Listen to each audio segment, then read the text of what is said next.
Et je dois aussi transmettre les salutations de son Excellence le Président de la République, Bassirou Diomaye Diakhar Faye, le Premier ministre Ousmane Sonko et tout le peuple sénégalais à l'endroit de son Excellence M. Xi Jinping, mais aussi au peuple de la République populaire de la Chine. Les relations sino-sénégalaises ont connu un nouvel élan depuis 2016. Ils sont passés à un partenariat stratégique. Et avec l'arrivée de notre régime PASTEF, les relations se sont intensifiées. Et le président de la République, Bassirou Diomaye Faye, et son homologue, M. Xi Jinping, ont donné une nouvelle orientation beaucoup plus dynamique à cette coopération-là. Et fort de tout ça, la Chine est devenue le premier pays partenaire du Sénégal sur tous les plans. Nous avons eu à travailler avec beaucoup d'entreprises chinoises dans différents domaines, notamment les infrastructures, l'hydraulique, entre autres.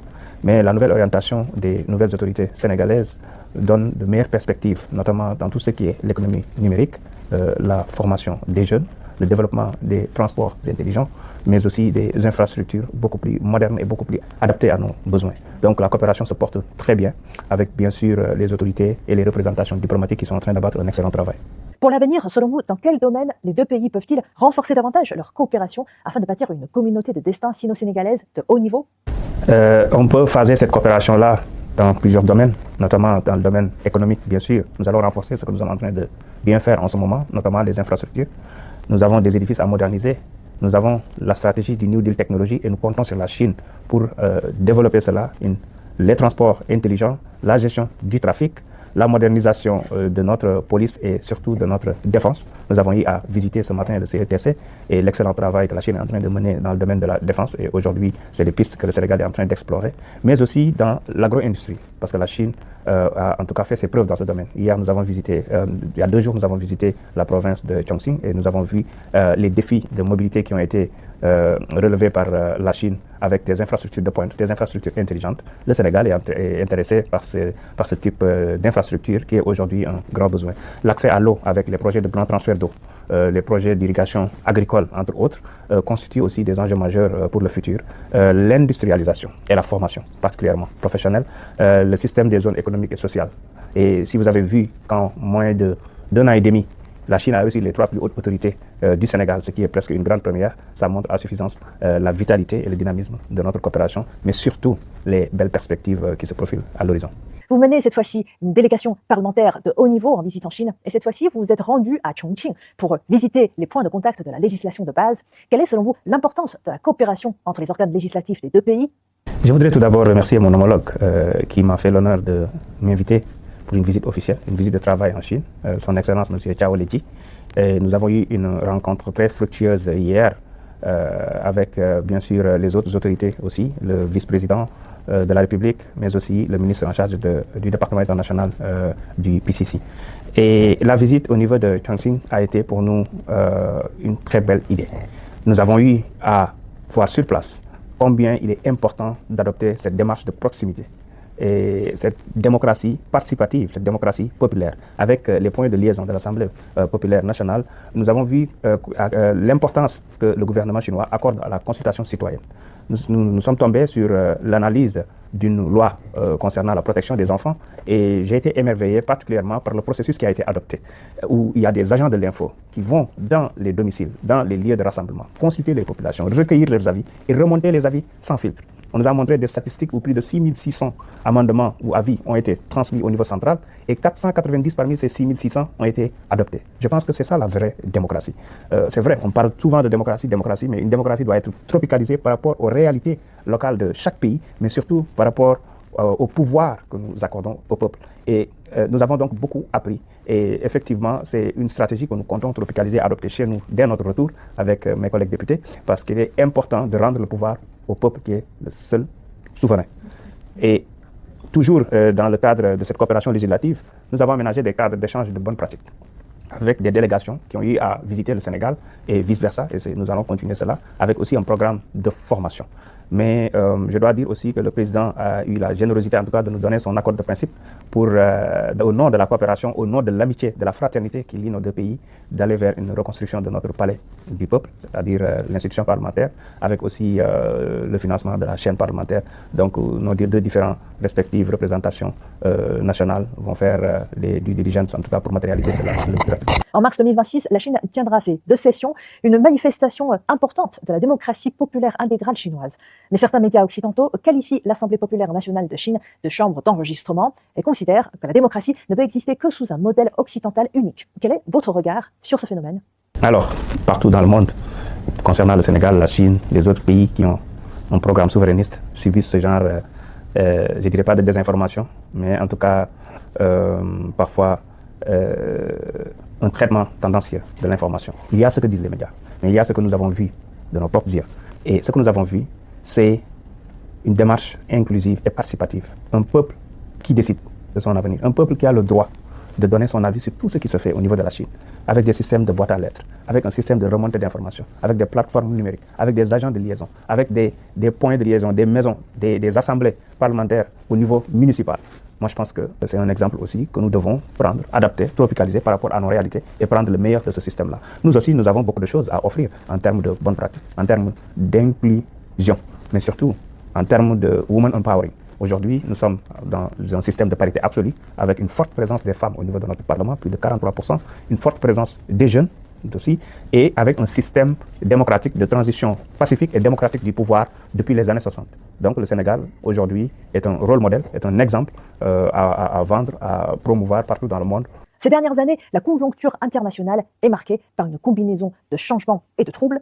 Le président de la République populaire de Chine, Xi Jinping, a lancé l'initiative pour le développement mondial, l'initiative pour la sécurité mondiale, l'initiative pour la civilisation mondiale et l'initiative pour la gouvernance mondiale.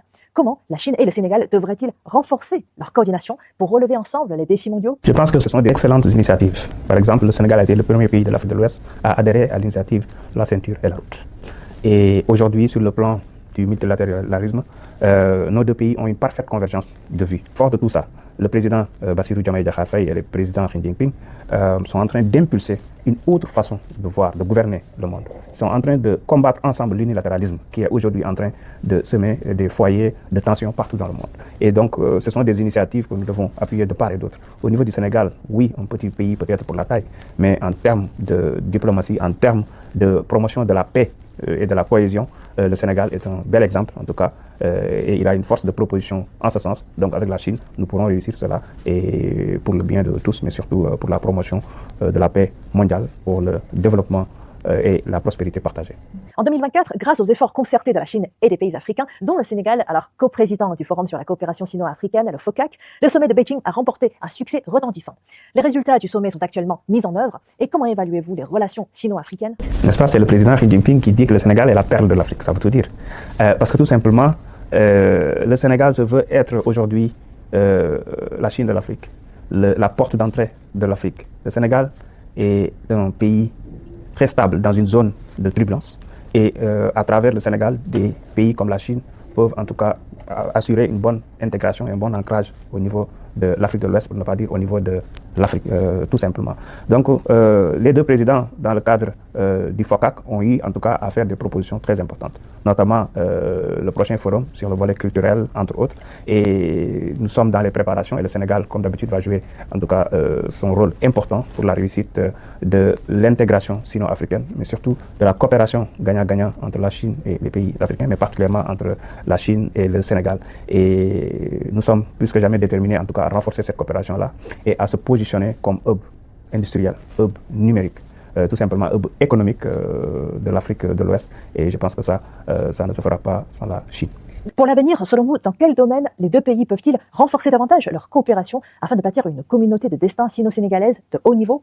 Vous savez, toujours dans le cadre de partage de points de vue, de principes, de vision, nous avons aujourd'hui une vision qui crée des pôles de développement économique au Sénégal. Et à travers le dernier FOCAC, des discussions étaient entamées pour un système de jumelage, parce que ces pôles sont des équivalents des différentes provinces que nous avons ici, que ce soit Shandong, que ce soit Gandong, que ce soit Chongqing, entre autres. Et ce jumelage-là permettra naturellement aussi de renforcer les relations humaines et culturelles. Les différents pays sont en train de jouer un rôle important. Et ces relations humaines et culturelles vont naturellement renforcer les relations économiques. Cette année, Dakar accueillera les Jeux Olympiques de la jeunesse, qui est la première compétition olympique jamais organisée sur le continent africain. Qu'attendez-vous de cette rencontre sportive? Et aussi, lors de cette édition, le Wushu, originaire de Chine, sera pour la première fois une discipline officielle, marquant ainsi les débuts du Wushu en tant que compétition officielle dans le cadre des Jeux Olympiques. Que pensez-vous de cette évolution? Une très belle coïncidence, en tout cas, le Wushu chinois qui va intégrer les Jeux Olympiques à Dakar, Toutes mes félicitations déjà au peuple chinois. Mais je dois dire que ces Jeux olympiques-là sont d'une importance capitale pour le Sénégal, car c'est une grande première en Afrique. Et nous comptons beaucoup sur la Chine pour cette réussite, parce que nous avons suivi les différents événements qui ont été organisés par la Chine en termes de Jeux olympiques, entre autres. Et pour nous, cette expérience-là et cette expertise-là doit être mise à la disposition du Sénégal pour une belle réussite. Je voudrais remercier le vice-président de la Chine et le gouvernement chinois pour avoir en tout cas débloqué à travers Exim Bank certains projets qui vont rentrer dans ce cadre, notamment l'autoroute Mbour-Kaolack qui sera finalement acheminée juste avant le début des JOJ, et c'est d'une importance capitale. Et hier, à travers les discussions, nous les avons invités aussi à appuyer à travers Sinosur le projet de transport intelligent, de gestion des trafics et de sécurité de ces JOJ-là. Donc encore une fois, nous réitérons cette demande et nous souhaitons un appui constant et soutenu de la Chine pour une belle réussite de ces Jeux olympiques de la jeunesse, ce qui va naturellement appuyer la réalisation des 4 belles initiatives du président Xi Jinping. Aujourd'hui, comment évaluez-vous l'importance de l'autonomie stratégique pour un pays comme le Sénégal, voire pour toute l'Afrique? Alors, le Sénégal, sous le régime de PASTEF, est devenu, en tout cas, aspire à être un pays souverain et autonome, s'affranchir peut-être de certaines dominations. Et pour ça, nous avons choisi d'assumer la diversification des partenaires. Et parmi ces partenaires, il y a un grand pays qui est la Chine, avec qui nous sommes en train de réaliser de très belles choses. Et nous comptons sur cette Chine-là pour nous appuyer. Comme vous le savez, la plupart des pays qui ont lancé des programmes de souveraineté ont eu beaucoup de difficultés, notamment dans les programmes de financement, entre autres, avec les institutions internationales.